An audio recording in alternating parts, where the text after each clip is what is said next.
인간의 행복의 조건은 인간의 행복은 조건의 문제가 아니고 본질의 문제이다. 무슨 말인가 하면요.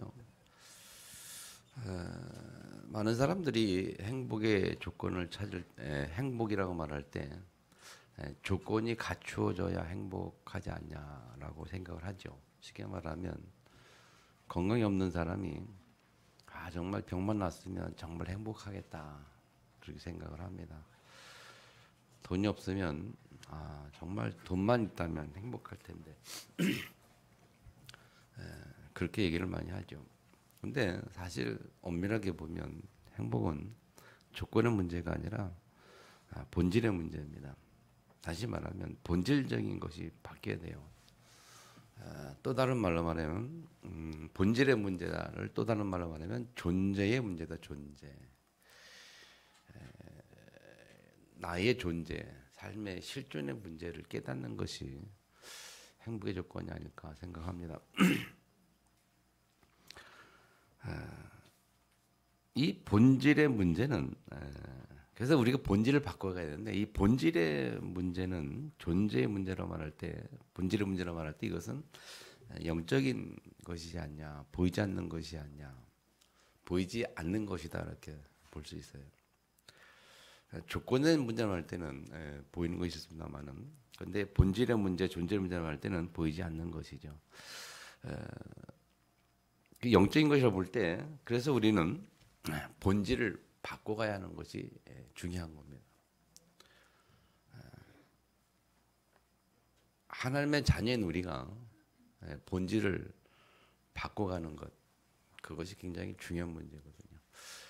영적인 부분을 놓치고 영적인 본질을 찾지 못하면 결국 신자도 불신자처럼 육신적인 것, 세상적인 것 바라보면서 본질을 놓칠 수밖에 없어요. 그 본질을 놓치면 진짜 행복을 우리가 찾아볼 수가 없거든요. 맞습니까? 그래서 오늘도 뭡니까 깊은 데 보니까 여러 가지 많은 얘기를 하고 있습니다만은 그 영화 얘기 나오대요. 한번 영화를 좀 보고 싶은 생각이 들었는데 미 비포류 해가지고 그 이야기를 좀 다루고 있죠. 본질을 바꿔야 되는데 그 본질의 문제는 영적 문제다. 그래서 이 본질을 바꾼다고 말할 때 그 의미가 올해 우리 단어로 붙인 게 뭐냐면 응답 24다. 응답 24, 우리의 본질을 바꾸는 응답 24의 어떤 그 본질 속에 들어가야 되는 거죠. 다시 응답 24를 다시 말하면 24를 뭐라고 말했습니까? 저는 이제 보좌의 축복이 함께하는 것이 24다. 그렇게 말했죠. 자, 보좌의 축복이 뭡니까? 그게 보좌의 축복이 나와 함께하는 것. 보좌의 축복이 교회와 함께하는 것. 다시 말하면 보좌의 축복이 우리 삶 속에 함께하는 것. 그리고 보좌의 축복이 우리 현장에 함께하는 것. 그 24인데 보좌의 축복이 뭘까? 그거를 고민해 본 적이 있습니까? 한번 생각해 보세요. 보좌의 축복이라는 게 뭘까? 보좌는 뭡니까? 보좌를 삼일체라 그렇게 말해요. 삼일체 하나님이 나와 함께하는 그 보좌의 축복이라는 것은 삼일체 하나님이 함께하는 그 자체가 보좌죠. 삼일체를 보고 보좌를 이렇게 볼 수 있어요. 그래서 이 보좌의 축복이 함께하는 그 본질의 축복을 우리가 회복하고 그래서 그것이 삶 속에도 연결이 되고 그래서 우리 삶이 하나님 나라와 그의 의를 구하면서 그 안에 모든 것이 다 있음을 고백할 때 그것을 이제 우리가 체험할 때 그래서 먹고 입고 마시는 문제가 내가 쫓아가고 내가 구하는 것이 아닌 하나님이 그냥 거저 주시는 문제로 우리 삶이 바뀌어지는 것 그게 삶의 치유고요. 그래서 우리의 현장이 그렇게 해서 우리의 현장이 어떻게 되느냐? 현장 치유가 뭐냐? 우리의 삶 현장이 불신자를 쫓아가고 돈을 쫓아나가는 그런 현장이 아니라 불신자들이 따라오는 현장, 돈이 따라오는 현장. 그래서 하나님이 우리를 현장의 주역으로 주인공으로 세우셨어요. 그 주인공이라 그 말은 하나님이 함께하는 증거 있는 자, 하나님이 함께하는 증거를 가지고 그것을 볼 때에 불신자들이 쫓아올 수밖에 없어요. 그죠? 요셉이 여호와의 신이 감동된 사실, 하나님 함께하는 여호와의 신에 감동된 사실을 바로 왕이 보니까 쫓아갔잖아요. 쫓아가고 다 맡기고 다 이렇게 했어요. 경제도 네 마음대로, 정치도 네 마음대로 다 네 마음대로 하라. 다 맡겼다는 거예요. 아멘. 그래서 현장 치유는 하나님이 함께한 증거를 가진 자가 증인으로서는 그래서 시작은요, 결국 시작은 하나님이 나와 함께하는 나를 치유하는 것부터 시작을 해요. 내가 치유되는 하나님이 나와 함께하는 보호자의 축복을 함께하는 그 축복을 누리고 있으면 무엇을 할까, 뭐 돈을 어떻게 벌까, 뭐 달란트를 뭘 찾을까, 뭐 할까 그런 고민할 필요가 없는 거예요. 그거 속에 있으면 하나님이 다 이루 가시는 거거든요. 자, 요셉이 노예를 있을 때에 고민하면서 내가 무엇을 하고 살아야지, 어떻게 돈 벌고 살아야지. 그렇게 그 노예 환경 속에서 그렇게 고민을 안 했어요. 그냥 그가 노예로 있을 때 할 수 있던 것은 보호자의 축복을 누리는 것이 최선이었고 최고였어요. 맞죠? 누리고 있었단 말이에요. 그 때가 되니까 하나님이 감옥으로 보내잖아요. 근데 거기서도 그냥 함께하는 보호자의 축복, 나를 치유하고 나와 함께하는 보호자의 축복을 누리니까 그냥 하나님 때가 되니까 또 총리를 올리신데 총리 어떻게 올리셨습니까? 감옥에서 만난 사람을 통해서 인간관계거든요. 우리가 잘 들으세요. 우리 삶의 현장에 우리가 보호자의 축복을 누리고 있으면 그 현장 속에 있는 사람과의 관계를 통해서 하나님의 일들이 이루어져 간다는 거죠. 노예 현장에 있었던 보디발과 보디발의 아내의 그 관계를 통해서 이루어져 갔고, 감옥 속에 있었던 그 간수장과 그 인간관계를 통해서 하나님의 일들이 이루어져 갔다는 거예요. 무슨 말인지 잘 눈치채기를 축복합니다. 우리의 삶의 현장에, 나의 직업 현장에, 업 현장에 보호자의 축복을 누리고 하나님의 최고의 은혜 속에서 하나님의 나라와 의를 구하면서 그 현장 하나님이 함께하는 증거를 가지고 증인으로 딱 누리고 있으면, 증인이라는 말은 뭐냐면, 증거라는 것은 하나의 나와 함께하는 증거, 내가 복음을 누리는 증거, 그런 거를 생각하면 돼요. 뭐 병이 낫고 뭐 그런 증거보다는 하나의 나와 함께하는 복음 누리는 증거, 그 증거를 가지고 있으면요, 하나님이 그 직장에 있는 그 업의 현장에 있는 신자든 불자든 관계를 통해서 하나님의 일들을 만들어 가시는 거예요. 내가 무엇을 계획하려고 하지 말란 말이지요.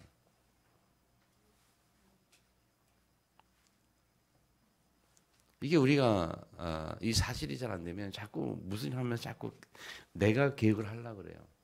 내가 돈 벌 계획을 하고 무슨 계획을 하고 막 계획을 차려요. 그 이전에 내가 그냥 누리고 있으면 하나님의 시간표 때를 따라 관계를 통해서 이루어 가시는 거거든요. 이해합니까? 이 철저히 여러분들이 이 사실을 잘 기억하셔야 돼요. 그래서 내가 있는 어떤 현장이든지 그 현장에 있는 관계에 있는 사람들이 중요한 거예요. 그래서 그걸 우습게 보지 말고 그 사람들이 하나님이 나에게 역사할, 하나님의 시간표가 되면 하나님 나에게 역사할, 하나님이 쓰실 도구로 준비된 사람들이란 말이에요. 그렇게 보여줘야 돼요, 여러분들. 그게 안 보여지면요, 갈등이 있으면 원망 불평하고 미워하고 다투고 이게 해짓고 당짓고 이런 문제가 되는 거예요. 우리 교회도 마찬가지예요, 여러분. 여러 교회도 다 관계 속에 하나님의 이유가 있고 계획이 있는 거예요. 시간표를 따라. 어떤 시간표는 하나님 저런 통해서, 어떤 때는 하나님 저런 통해서 하나님 그렇게 나의 삶을 이루어 가시는 거거든요.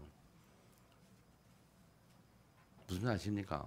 쉽게 말하면요, 우리가 세상에서도 그러잖아요. 세상에서도 학연, 지연, 혈연 뭐 따지잖아요. 학연 특별히 어느 학교 나와서 출신, 그 학교 관계의 한계, 그 학교의 졸업했기 때문에 그 학교 졸업생들이 세상에 다 들어가가지고 어디 가든지 어느 학교 출신이야. 그래가지고 관계돼가지고 우리 서로 이게 평생 하는 거예요. 이게 대선한테 여러 번 얘기했는데 잘 못 깨닫는. 지금 대학 전도학교 제가 그렇게 하면서 야 지금 이 현장이 굉장히 중현장이다. 이게 20년 3년 후에 미래 현장이다. 미래를 두고 준비 현장이다. 이게 안 보여지면요, 이 현장이 우습게 보이지만 이 현장의 이 관계에 대해서 중요성 모르고 끝나는 거죠. 근데 그게 보여지면 지금 나의 현장에 있는 관계가 중요한 것을 알아요. 그러면 그걸 놓고 기도하게 되고 관계하게 되고 그러면 거기 안에서 복음이 또 하나님 역사 속에 증거가 있고 그것이 평생 우리 삶 속에서 관계로 하나님이 그 관계를 이용해서 우리에게 역사하시고 축복하시고 때로는 인도하시고 아멘. 이런 부분들을 우리가 잘 생각해야 돼요. 그래서 올해는 24 응답 24인데 여러분 잘 이해하시길 바라고요. 그 축복 속에 계속 우리가 승리하기를 주님을 축원합니다. 그런 과정에 이제 오늘 본문의 내용이 뭐냐면 아시다시피 여러분들이 이스라엘 백성들이 애굽에서 나오는 그 현재 6월절 그날이에요. 재앙으로 말하면 마지막 10번째 재앙이고요. 하나님 역사에서 볼 때는 6월절 그날이고요. 피를 바른 그날이라고요. 그래서 430년 만에 이스라엘 백성이 애굽에서 해방되는 날이다. 얼마나 오래됐습니까? 430년 동안 노예 생활했죠. 430년 동안 아무리 해도 안 됐던 문제, 10가지 재앙을 통해서도 해결이 안 됐던 문제, 오직 어린 양의 피를 통해서 그리스도를 통해서 해결된 문제라고 보죠. 그래서 이 문제가 하나님께서 절대 주권을 가지고 행하시는 일이거든요. 맞죠? 하나님이 행하신 일이에요. 바로 왕이 10가지, 9가지 재앙을 그렇게 막 했어도 안 놔준단 말이에요. 하나님이 마지막 어린 양의 피를 통해서 전 애굽 땅에 다 장제 죽음으로 치시니까 그때서 이제 항복하고 내주는 거예요. 그래서 오직 유일한 방법으로 준 것이 뭐냐? 양의 피, 그리스도 유일한 방법으로 우리에게 주신 축복의 날이에요. 그 날을 보면서 오늘 우리 세 가지를 회복하는 축복을 누려야 되겠습니다. 첫 번째, 나를 회복한다고 말할 때요. 보세요. 여호와께서 애굽 땅에서 그렇게 오늘 29절에 표현을 하잖아요. 여호와에서 애굽 땅에서. 자, 무슨 말입니까? 애굽 땅이라는 것은요, 세상이라고 우리가 표현하죠.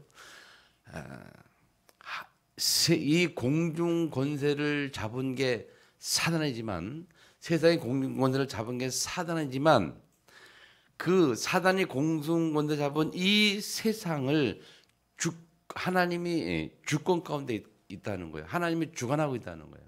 그래서 여호와께서 애굽 땅에서 행하시는 일이란 말이에요. 뭘 했습니까? 29절에 보면 여호와께서 애굽 땅에서 모든 처음 난 것을 다 치셨다. 곧 왕위에 앉은 바로의 장자로부터 옥에 갇힌 사람의 장자에게까지와 가축의 처음 난 것을 다 치셨단 말이에요. 그렇게 다 치시니까 30절에 어떤 일을 보았습니까? 두 번째, 애굽에 부르짖음이 있었는데 그날 그 밤에 모든 신하와 모든 애굽 사람이 일어나고 애굽에 큰 부르짖음이 있었다. 자, 하나님이 행하시는 것을 말하는 겁니다. 그렇게 행하시니까 자, 3절 마지막 부분에 보면 큰 불이 있으니 이는 그 나라의 죽임을 당하지 아니한 집이 하나도 없었습니다.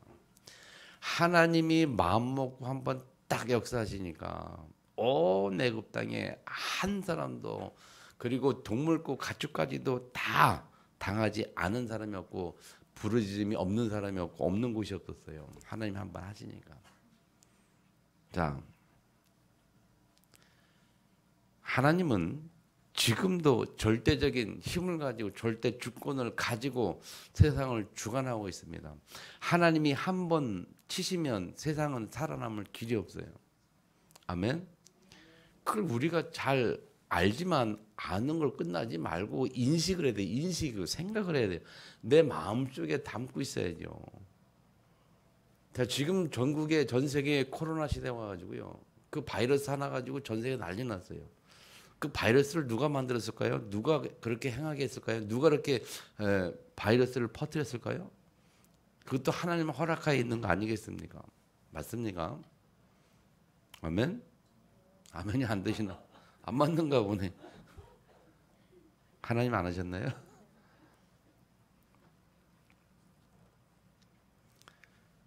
하나님의 주권 가운데 세상이 있음을 믿으시기 바랍니다. 그 하나님의 주권 가운데 그 세상 속에 있는 나는 누구입니까? 그 세상 속에 있는 나는 누구냐? 나의 본질을 회복해야 돼요. 내가 누굽니까? 하나님의 자녀예요. 하나님이 함께하는 자. 보호자의 축복으로 함께하는 자. 아멘. 보호자의 하나님이 함께하는 자. 보호자의 하나님이 역사하는 자. 보호자 하나님의 증거가 있는 자. 보호자의 하나님이 보낸 자. 이 세상에 나를 누가 보냈습니까? 보호자의 하나님이 보내셨어요. 이 세상 여러분이 여러분 마음대로 태어난 게 아니잖아요. 또 마음대로 죽는 것도 아니에요. 하나님께서 보내시고 하나님이 함께 하시고 하나님이 증거 주시고 아멘. 그게 나의 본질이에요.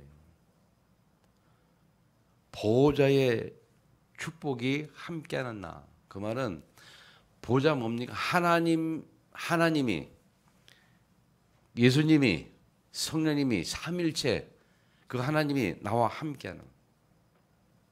예수님은 저 보좌에서 다스리시고 하나님이 주권 가운데 나에게 역사하시고 그리고 지금 성령으로 나와 함께 하시면서 맞습니까? 성령으로 나와 함께 하시면서 내 삶의 일거수일투족을 다 점검하시고 체크하시고 인도하시는 그분이 보좌의 하나님이에요. 아멘. 나를 인도하신다니까요. 우리 삶의 모든 것을 성령께서 지금 함께 하시면서 인도하시잖아요. 성령의 내주 인도 역사. 아멘. 그게 나의 본질이에요. 그래서 이 행복의 조건은요. 행복은 조건의 문제가 아니라 본질의 문제라니까. 진짜 행복은 어디서 오느냐? 나의 본질을 회복한 데서 시작이 되는 거예요. 조건이 갖춰지는 데 시작이 되는 게 아니라.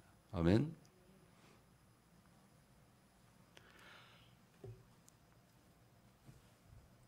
두 번째, 바로가 모세와 아론을 불러서 이르되 31절 33절 쭉 보면요. 바로가 모세를 불러가지고 뭐라고 말합니까? 너희 말대로 가서 여호와를 섬기며 31절이죠. 이스라엘 자손 일어나 내 백성은 데서 떠나서 너희의 말대로 가서 여호와를 섬기며 너희가 말한 대로 너희 말대로 섬기고 또 두 번째는요. 30절 보면 너희가 말한 대로 그랬어요. 너희가 말한 대로 너희 양과 소도 몰아가고 그리고 세 번째는 32절에 나를 위하여 축복하라. 좀 나를 축복해 달라 그런 말이잖아요.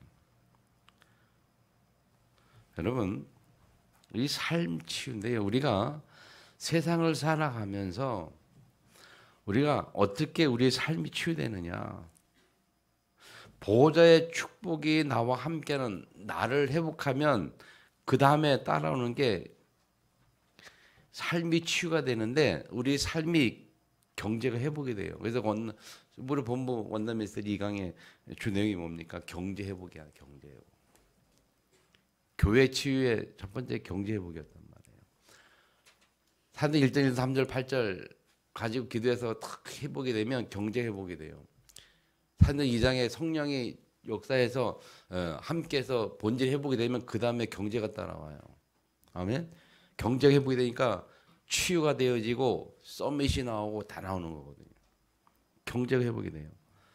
그래서 우리의 삶이 이 하나님의 나라 그의 의를 구하는 삶의 형태를 바뀌게 되고 그게 될 수밖에 없어요.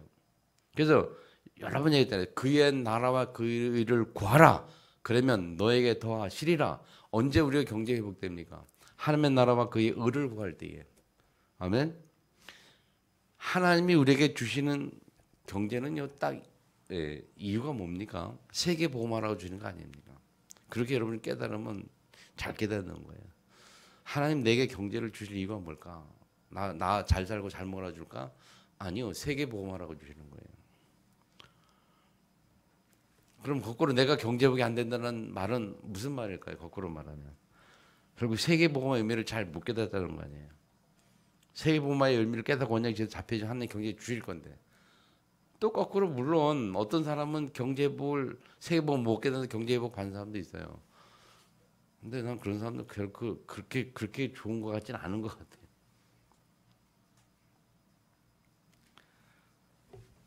여러분 어떤 사람은요. 참 경제가 여유가 있어요.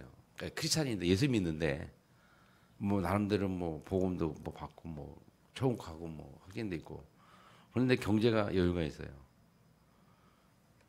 근데 신앙생활 보면 그 경제를 이 세계보마에 잘 이렇게 쓰는 그런 게 좀 약한 부분이 있어요. 경제는 여유가 있지만 신앙생활이 잘 제대로 안 되는 거죠. 복음 먹기 이 나를 제대로 회복 못하고 누리지 못하는 거죠. 복음 제대로 못 누리는 거죠. 근데 그 사람이 행복하겠습니까? 아니면 경제는 여유는 없지만 나를 회복하고 본질을 회복해서 늘 인물 하나님을 함께 하는 그 속에서 복음의 충만함을 누리고 늘 마음의 본질이 회복이 됐으니까 마음의 행복하고 평안과 감사를 누리며 그냥 하나님 주시는 경제 그대로 그냥 헌금하고 헌신하면서 그런 사람이 행복할까요? 어떤 사람은 이렇게 말합니다. 저 사람 돈 많으니까 뭐 좋은 차 타고 좋은 데 있고 막 그렇게 하는. 뭐 그렇겠죠. 우리는 없으니까 어떤 사람은 좋은 차 못 타고 뭐 못 입고 그럴 수도 있죠. 근데 뭐가 행복입니까? 마음이 행복한 사람이 행복합니까? 아니면 돈 많고 마음이 행복하지 못한 사람이 부러운 대상입니까? 잘 생각해 봅시다, 여러분. 우리가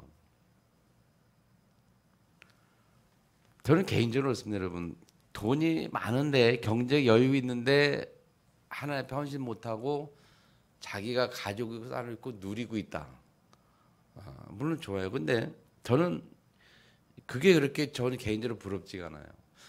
물론 좋은 거 있고 좋은 거 먹으니까 좋다 생각이 들어요. 근데 내가 좋은 거 안 입고 좋은 거 못 먹는다고 그렇다고 내가 뭐 그렇게 불행하거나 마음이 막 그렇지는 않아요. 그냥 하나님이 함께하는 그 자체가 좋은 거고 내가 하는 일이 좋은 거고 하나님의 종으로 쓰임 받으니까 좋은 거고 그게 좋지.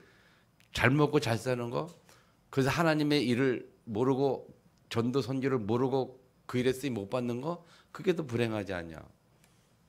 저는 그렇게 생각해요. 여러분 어떤지 모르겠습니다만 잘 보세요 여러분. 우리 삶이 치유가 돼야 됩니다. 어떻게 삶을 치유하느냐. 하나님 나라와 그의 의 전도와 선교가 우리의 방향이 돼야 되는 거예요. 그게 치유가 되어져야 하나님이 경제를 회복해 주시는 거예요. 아멘. 근데 그렇게 치유되는 이 치유를 어떻게 치유되는 좋은 방법이 가져온 방법이요. 첫 번째 뭡니까?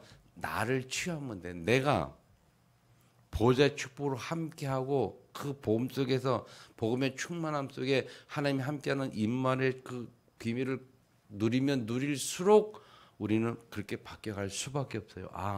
하나님의 일이 중요하구나. 아버지의 일이 중요하구나. 그거를 마음속에 자꾸 깨닫고 알게 되죠. 그럼 우리가 달라질 수밖에 없어요. 제가 지난번에 대학 전도교회 가서 그런 얘기했어요. 그런 청년 전도교회도 제가 이렇게 하고 있는데 가니까 거기 몇 명 안 오거든요. 지역 전도. 근데 제가 이제 지난번에 메시지 하느라고 이제 준비하면서 생각을 했어요. 애들도 별로 오지 않고 뭐 각 교회에서 청년들 다 잘 보내지도 않고 어쩌고 하면서 근데 가서 메시지 해야 되고 사람은 없고 나도 가서 해야 되나 뭐 생각하면서 많이 고민하면서 깨달은 게 하나님이 그렇게 깨닫게 하셨어요.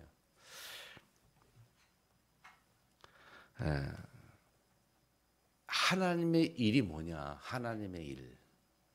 하나님의 일이 뭡니까? 우리 교회의 일만 하나님의 일일까? 아니면 전도학교 모이는 그 파라의 일은 하나님의 일이 아닐까? 거기 간데 가기 싫으니까. 우리 교회 일이라면 뭐 좋지만 거기는 별로. 근데 쉽게 말하면요, 교회 일만 하나님의 일일까? 다른 일은 하나님의 일이 아닐까? 근데 가만히 생각해 보니까 교회 일도 하나님의 일이에요. 그죠? 여러분을 이렇게 여러분에게 말씀 주고 같이 풀어나가고 여러분 신앙을 이렇게 그것도 하나님의 일이에요. 그러면 전도학교 가가지고 지역에 그런 애들 그런 건 하나님의 일이 아닐까? 그것도 하나님의 일이에요. 하나님의 입장에서 볼 때는 똑같은 하나님의 일인 거예요. 그래서 내가 그걸 깨닫게 하시면서 그렇구나. 이건 한 명이 모이든 두 명이 모이든 전도학교 이 청년 대학 애들이 일이 이것도 하나님의 일이 중요한 거구나. 그 가서 그냥 그러니까 메시지 할 수 있는 막 그런 마음이 생기는 거예요. 그러기 전에는요 한두 명 모여놓고 무슨 메시지를 해. 그리고 이건 뭐 거기서 뭐 저한테 뭐 헌금을 합니까? 사례를 줍니까? 뭡니까? 쉽게 말하면 경제적으로 하도 도움이 안 된단 말이에요. 우리 교회는 여러분이 사례비를 그 사례비를 나오니까 내가 그런 거야. 근데 내가 아무것도 없다면 근데 그 일을 해야 되는 거 해야 되냐 말이지. 여러분 그래서 그 얘기를 했는데 잘 생각해 보세요. 저만 그런 게 아니고 다 그런 것 같아. 거의 다 대부분.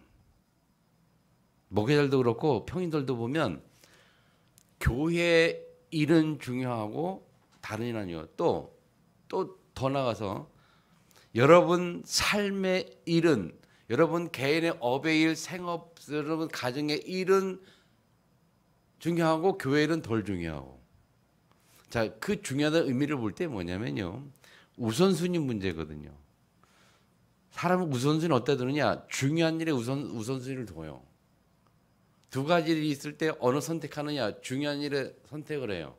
나의 이익이 되는 게 선택을 해요. 그러면 교회 일이나 집일이나 일이나 볼 때 어디에 우선순위를 두느냐? 그런 문제거든요. 그러면 여러분 가정의 일은 하나님의 일이고 교회 일은 하나님의 일이 아니냐? 여러분 가정의 일은 하나님 기뻐하는 거고 교회 일은 하나님 기뻐하는 거 아니냐? 그렇게 생각해 볼 수도 있어요. 무슨 말인지 아시겠습니까? 우리 생각이 바뀌어야 돼요. 하나님 앞에서 우리 삶을 놓고 어떻게 취해야 되느냐 많은 생각을 해봐야 되는 거예요. 하나님 입장에서 볼 때 그리고 예수님 입장에서 볼 때 보면 많은 것을 다르게 볼 수 있거든요. 잘 내중심 보면 뭐 안 보여지는 것들이 많아요. 여러분 창세기 3장에 하와가 사들에게 미혹을 받았거든요. 그래서 타락했단 말이죠. 하와가 왜 사단에게 미혹을 받았을까? 창세기 3장에 우리가 나중심을 얘기한단 말이에요. 여러분 하와가 사단의 미혹을 받아서 넘어갔던 원인을 생각해 보니까요. 잘 들으세요. 하와가 나 중심이었기 때문에 그런데 왜 나 중심이었냐면 나중에 될 수밖에 없던 이유가 뭐냐면 하나님의 말씀을 정확히 기억하지 못했기 때문에 하나님 말씀이 정확지 않으니까 내 중심 돼버리는 거예요. 내 중심 돼버리니까 사단이 들어온 겁니다. 사단이 미혹의 대상이 돼버린 거예요. 나중에 되니까 미혹의 대상이 돼가지고 야 너 그거 먹으면 너도 하나님처럼 밝아져. 네가 하나님처럼 될 거야. 나를 자극한단 말이에요. 하나님 말씀을 어기게 만드는 주요 매개체 원인이 뭐냐면 나를 자극해. 나를. 야 너가 그렇게 될 거야. 지금도 사단이 똑같이 우리에게 미혹하는 분이 뭐냐면 나 중심이 생각이 있을 때에 그 나를 자극을 하는 게 사단의 역사예요. 야 너가 교회 안 가면 네가 좋고 네가 그렇게 하면 너가 좋고 너가 뭐 그런 거죠. 너 교회 가야냐? 너 안 가면 즐겁고 뭐 놀러 갈 수 있고 뭐 만남도 있고 좋은데 꼭 가야 되냐? 이게 나를 자극하는 거예요. 왜 나를 내가 살아있는 이유는 뭐냐면 하나님의 말씀이 힘이 하다는 말이지요. 그렇죠? 우리가 말씀 집중 속에도 말씀 막 충만하고 말씀 막 들으면요 막 성충만해가지고 내 계획 내 생각 안 하잖아. 잘 하나님 막 있잖아요. 그런데 말씀 안 듣고 이렇게 말씀 안 할수록 자꾸 내가 나오니까 그때 사단이 역사하는 거야. 너는 그렇게 돼. 네가 좋고 네가 자꾸 나를 건드리는 거예요. 내 교회 안 가도 괜찮아. 너 안 가면 더 좋잖아. 뭐 이런 식으로. 승리하기를 축복합니다. 정말 생각 바뀌게 된다니까요. 본질적인 문제가 바뀌어야 돼. 본질의 문제가. 그래서 성경의 가장 중요한 분이 뭐냐면 나를 버리고 하나님. 그래서 예수님이 우리에게 주인으로 오시겠다라고 한 거예요. 예수님 내가 주님으로 모신 거예요. 나의 주님으로. 주님. 그래서 갈라디아 2절 바울이 제일 잘 깨달은 거예요. 바울이 철저히 깨달은 게 뭐냐면 갈라디아 2장 20절 말씀. 그래서 바울이 고백하기를 나는 날마다 죽노라. 내가 날마다 죽어야 되겠다. 날마다 죽노라. 왜? 내가 살아있는 만큼 내가 드러난 만큼 사단이 그걸 빌미로 역사해서 사단이 넘어갈 수 있거든요. 사단의 존재를 우습게 보지 마세요. 사단의 존재를. 조금이라도 내가 드러나면요, 그 나를 걸고 넘어진 게 사단이에요. 그래, 너가 좋잖아. 네가 하나님 좀 될 거야. 너도 안 가도 괜찮아. 네가 꼭 해 나를. 내가 그런 세상적인 욕망, 육신 그런 부분들 자꾸 나를 건드리는 거예요. 이해하시기를 축복합니다. 잘 묵상하면서 많은 부분을 찾아내셔요, 여러분들이. 진짜로.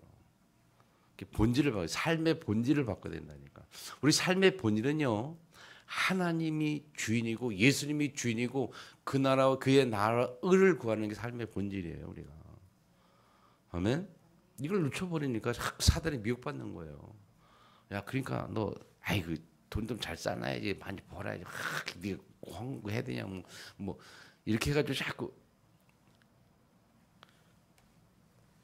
그래서 어느 날 하나님이 딱 불러가 버리면 고스란히 남겨놓고 혼자 올라가는 거 아니에요. 아무리 쌓아봐야 하나님 딱 불러가면 고스란히 남겨놓는 거잖아요. 그게 참 안타깝죠. 그런 사람 보면요, 참 안타까워요. 하나님 오늘 불러가면 어떨까? 아무것도 의미가 없는데 왜 자꾸 그렇게 자꾸 내 것을 자꾸 가지려고 할까?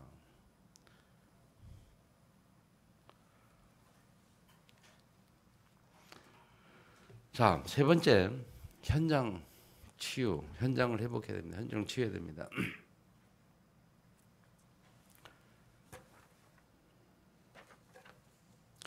애굽에서 이제 세 번째 보면 3번 여호와께서 애굽 사람들에게 그랬거든요.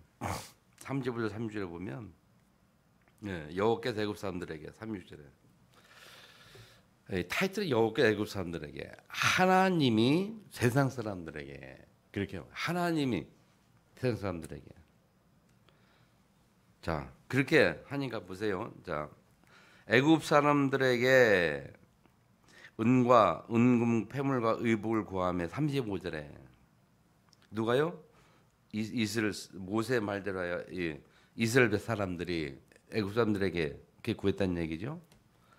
구하며 하나님 여호와께서 애굽 사람들에게 역사하니까 그 이스라엘 백성에게 은혜를 입히게 하사, 그 불신자들이 그들이 구하는 대로 다 줬다는 거예요. 이 사람들이 구하는 다 줬다. 자, 무슨 말인가면 현장은요, 현장도 우리 삶의 현장들도 현장에서도 하나님의 주권 가운데 있는 현장이 하나님 주권 가운데, 하나님 주권 가운데 있으니까 하나님이 역사하니까 불신자들이 다 내놓을 수밖에 없어요. 하나님 역사하니까 거꾸로 우리는 받을 수밖에 없어요. 경제를. 하나님 역사하니까 불신자들에게 내릴 수밖에 없고 줄 수밖에 없는 거예요. 그래서 현장 회복, 현장 치유의 가장 핵심 단어는 뭡니까? 하나님의 증인인데 또 다른 말로 현장의 주인공이에요. 우리의 주인공. 현장의 주역이 누구냐? 불신자가 아니고 나라니까요. 현장의 본질이 뭐냐면 본질 잘 드세요. 여러분 업의 본질 사업이나 여러분 직장이나 그 업의 본질이 뭐냐? 그 본질이 그 현장의 주인이 나라니까. 주인공이 나라니까. 그 주인공이 나가 누구예요? 보호자의 축복이 함께하는 나. 나를 치유한, 나를 회복한 하나님이 함께하는 나. 하나님의 역사가 있는 나. 하나님이 보낸 나. 그래서 전도와 선교를 놓고 내 일평생 방향을 맞추고 그렇게 살아가는 나. 그 나가 그 현장의 주인공이에요. 주역이에요. 그래서 하나님이 그 사람 중심으로 모든 것을 다 이루어 가시는 겁니다. 경제도 뭐도 다 이루어 가시는 거예요. 그래서 하나님이 요셉을 중심으로 해서 보디발의 축복까지 준 겁니다. 아멘. 다시 왕이 되니까 다윗을 중심으로 해서 하나님 그 나라가 축복하신 거예요. 무슨 말인지 아세요? 그게 현장의 본질이에요. 승리하시기 바랍니다. 내가 지금 몸담고 있는 그 현장의 본질이 뭐냐? 하나님 나를 주인공으로 보내셨다니까요. 그 본질을 찾아야 돼요. 그 본질을 회복하는 겁니다, 여러분. 그게 행복이에요. 그래서 현장에서 그 본질을 찾아낼 때 그게 나의 행복이 될 때 그 현장이 신나는 거 좋은 거예요. 하나님 나를 중심으로 다 붙이시니까, 다 역사하시니까 얼마나 행복합니까? 그러면서 저 처음에 그게 내가 치유돼 가지고 나의 24 돼 가지고 내가 복음 누리고 다 늘 말씀 속에 있죠. 감사 기쁨 속에 있죠. 그러면서 오직 방향이 한 나라와 그의 전도 선교 딱 주신 가지고 있죠. 그러면서 그 현장에 딱 있으니까 하나님이 사람들이 볼 때 어떻게 보여요? 하나님처럼 보이는 거예요. 아, 하나님처럼 보여요.